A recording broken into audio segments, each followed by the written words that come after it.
விருதுநகர் மாவட்டம் அருப்புக்கோட்டை அருகே கல்குறிச்சி கிராமத்தில் திமுக இளைஞரணி தென்மண்டல நிர்வாகிகள் சந்திப்பு இன்று மாலை நடைபெற இருக்கிறது. இந்த இடம் சரியாக எங்கே அமைந்திருக்குன்னா, மதுரையிலிருந்து அருப்புக்கோட்டை செல்கின்ற நெடுஞ்சாலையில் கல்குறிச்சி கிராமத்தில் இருந்து அந்த கிராமத்துக்கு வலதுபுறமாக இந்த மாநாட்டுக்கான ஏற்பாடுகள் நடைபெற்று வருகிறது. இந்த மாநாட்டை பொறுத்த வரைக்கும் பார்த்திங்கன்னா, தமிழக முதல்வர் இந்த மாநாட்டில் கலந்து கொள்ள இருக்கிறார். அது மட்டும் இல்லாமல் இந்த மாநாட்டை தலைமை தாங்குவதற்காக திமுக இளைஞரணி செயலாளர், துணை முதலமைச்சர் உதயநிதி ஸ்டாலின் ஆகியோர் பங்கேற்க இருக்கிறார். அவர் மட்டுமல்லாமல் இந்த மாநாட்டில் இளைஞரணி நிர்வாகிகள், அமைச்சர் பெருமக்கள் பலரும் இந்த மாநாட்டில் பங்கேற்க இருக்கிறார்கள்.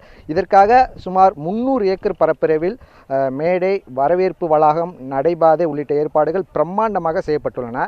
இந்த இளைஞரணி சந்திப்பில் பார்த்திங்கன்னா, விருதுநகர், மதுரை, தேனி, திண்டுக்கல், சிவகங்கை, ராமநாதபுரம், தென்காசி, தூத்துக்குடி, திருநெல்வேலி, கன்னியாகுமரி உள்ளிட்ட தென் மாவட்டத்தைச் சேர்ந்த 10 வருவாய் மாவட்டங்களிலிருந்து சுமார் 1 லட்சத்திற்கும் மேற்பட்ட இளைஞரணி நிர்வாகிகள் பங்கேற்க உள்ளார்கள். வரவிருக்கும் சட்டமன்ற தேர்தலை முன்னிட்டு இந்த இளைஞரணி சந்திப்பு என்பது மிகப்பெரிய ஒரு பேசும் பொருளாகவே மாறியுள்ளது. நேற்று கூட இந்த வடக்கு மாவட்ட பொறுப்பாளர் அமைச்சர் தங்கம் தென்னரசு இந்த மாநாட்டிற்கான பணிகள் அனைத்தையுமே செஞ்சு வர்றாரு. செய்தியாளர் சந்திப்பில் பேசும்போது கூட சொன்னார், இந்த மாநாட்டில் முதல்வர் தேர்தலை ஒட்டி இளைஞரணிகளுக்கு செய்திகள் சொல்ல இருக்கிறார். மிகப்பெரிய ஒரு மாநாடாக இது அமையும், சந்திப்பாக அமையும். தேர்தல் ஒட்டி பல அறிவிப்புகள் இந்த மாநாட்டில் இந்த இதில் அறிவிக்கப்படும் என்று சொல்லியிருந்தார். அதனால் இந்த சந்திப்பு மிக முக்கியத்துவமாக அரசியல் வட்டாரத்தில் பேசப்படுகிறது. அது மட்டுமல்லாமல் இங்கே வரும் இளைஞரணிகள் எல்லாருமே அவங்கவுங்க வேலையை வாலண்டியர்ஸாக செஞ்சுட்டு வராங்க. அவங்களுக்கு இல்லாமல் ஒவ்வொருத்தருக்கும் தனித்தனியாக பார்த்திங்கன்னா சீருடை வழங்கப்பட்டுள்ளது, அடையாள அட்டை வழங்கப்பட்டுள்ளது. அது மட்டும் இல்லாமல் இந்த இளைஞரணி நிர்வாகிகள் சந்திப்பில் மாலை வர இருக்கிற அனைவருக்குமே பார்த்திங்கன்னா ஸ்நாக்ஸ் கொடுக்குறாங்க. ஒளிப்பதிவாளர் வினோத் காமிச்சிக்கிட்டு இருக்காரு.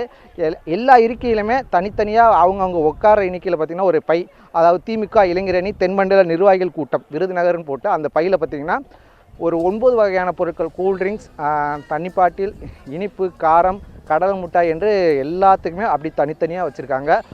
ஒவ்வொரு மாவட்டமாக, அதாவது அந்த மேடையிலிருந்து 2 புறவுமே பார்த்திங்கன்னா ஒவ்வொரு மாவட்டமாக அவர்கள் அமர்வதற்கு தனித்தனியாக அந்தந்த மாவட்ட பேர்களே போட்டு அந்தந்த வடக்கு, தெற்கு எல்லாமே போட்டு அங்கங்கே உட்காரக்கு மாதிரி தனித்தனி பாக்ஸாக போடப்பட்டுள்ளது. அது மட்டும் இல்லாமல் இங்கே வர்றவங்களுக்கு கழிப்பறை, சுகாதாரம், மொபைல் டாய்லெட் எல்லாமே இன்ஸ்டண்ட்டாக செய்யப்பட்டுள்ளது. விஐபிகள் தனியாக வருவதற்கும் ஒரு பாதை அமைக்கப்பட்டுள்ளது.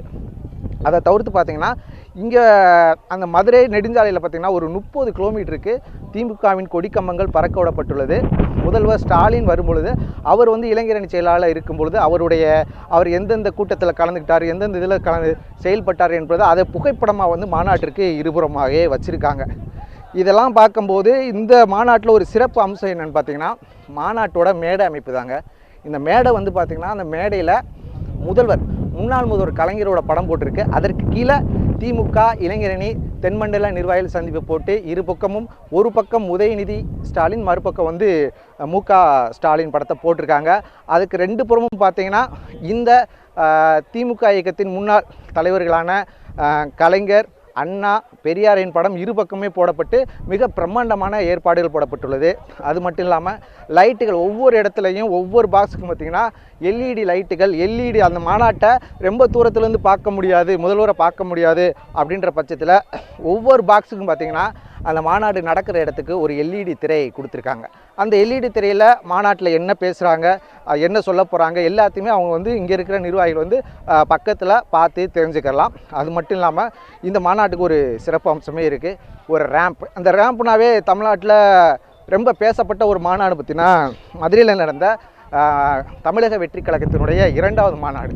அந்த மாநாட்டில் தான் அந்த ரேம்ப்ன்ற ஒரு ரொம்ப பேசப்பட்டதாக இருந்துச்சு. இதற்கு முன்னாடி அந்த மாநாட்டில் நடந்ததாக சரியாக தெரியவில்லை. அந்த மாநாட்டினுடைய அமைப்பும் பாரிய இந்த ஒரு மாநாட்டினுடைய அமைப்புமே இருக்குது. ஏன்னா முதல்வர் அந்த மேடையிலிருந்து ஒரு 500 அடி தூரத்திற்கு சிவப்பு கம்பள வரவேற்பில் ஒரு நடைமேடை போட்டிருக்காங்க. அந்த நடைமேடை போட்டது கூட சிறப்பு இல்லைங்க. அந்த நடைமுனையின் இருபுறமுமே வண்ண பூக்களை கொண்டாந்து அப்படியே வரிசையாக அப்படியே வச்சுருக்காங்க. அந்த பூக்கள் எல்லாமே எங்கேருந்து வந்திருக்கு பார்த்தீங்கன்னா பெங்களூர்லேருந்து வந்திருக்கு. எல்லா கலர்லையுமே பூக்கள் இருக்குங்க, பார்க்கவே வண்ணமயமாக இருக்குது. அது மட்டும் இல்லாமல் அந்த பூக்கள் முதல்வர் வருகை வரை நல்லா நறுமணமாக இருக்கணும்னு சொல்லிட்டு அதை வந்து தற்போது வந்து துணியை போட்டு மூடிக்கிட்டு இருக்காங்க, மேலே தண்ணி அடிக்கிறாங்க. இந்த மாதிரி நல்ல ஏற்பாடுகள் பண்ணியிருக்காங்க. முதல்வர் இந்த பூக்களுக்கு இடையிலே வந்து நடந்து வந்து நிர்வாகிகளை சந்திக்க இருக்கிறார். அது மட்டும் இல்லாமல் இந்த தென்மண்டல நிர்வாகிகள் சந்திப்பில் முதல்வர் என்ன பேச போகிறார், எதை பற்றி பேச போகிறார் என்பது வந்து மிகப்பெரிய எதிர்பார்ப்பை ஏற்படுத்தியுள்ளது. இந்த தென்மண்டல நிர்வாகிகள் சந்திப்பை பொறுத்த வரைக்கும் வருகின்ற தேர்தலை ஒட்டி பல கேள்விகள் இருக்குது. அந்த கேள்விக்கெல்லாம் ஒரு பதில் இங்கே கிடைக்கும் என்று இளைஞர் அணி நிர்வாகிகள் வந்தவன் இருக்கிறார்கள்.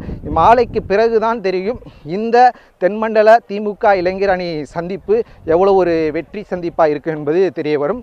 ஒளிப்பதிவாளர் வினோத்குமாருடன் செய்தியாளர் இளையராஜா.